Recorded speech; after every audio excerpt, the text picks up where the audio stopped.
Maluku Utara setahu saya adalah salah satu provinsi yang belum memiliki hutan adat secara sah legalitasnya. 1 senti pun belum ada.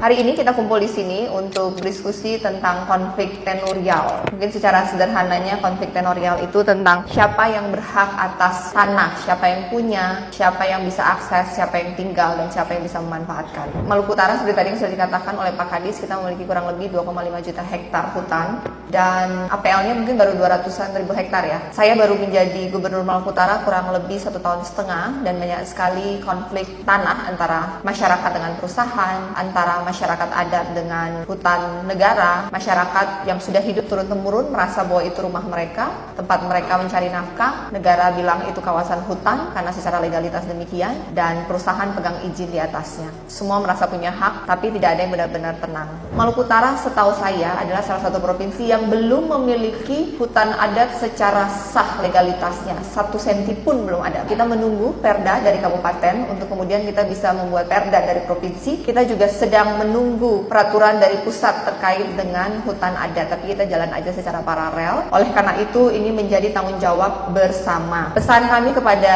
perwakilan dari Kesultanan dan masyarakat adat yang ada dalam ruangan ini, kami berkomitmen penuh untuk bagaimana melegalkan hutan adat sehingga hutan adat ini bisa dimonetize, bisa dimanfaatkan nilai ekonominya bagi kesejahteraan masyarakat adat dan Kesultanan. Tetapi karena ini adalah negara hukum, dibutuhkan proses legalitas yang panjang. Oleh karena itu dibutuhkan komitmen dan bantuan lintas stakeholder untuk memastikan ini dapat terwujud, dan ini adalah komitmen kami, saya dan Pak Sarbin, begitu juga dengan Pak Bupati Halmahera Utara dan ada beberapa bupati dari kabupaten lain yang kami sangat berkomitmen untuk memastikan bahwa masyarakat adat dan Kesultanan di masa kepemimpinan kami bisa memiliki hutan adat secara legal. Solusi yang bisa saya usulkan adalah kita Maluku Utara, bagaimana kita punya peta dari BPN, dari Balai Kehutanan, dari Kementerian Kehutanan, dari Dinas Kehutanan, dari SDM, semua petanya tuh layer-layernya itu sama. Jangan beda kementerian, beda peta. Banyak konflik yang sudah terjadi, kita prioritaskan dulu satu persatu mana yang super prioritas, fokus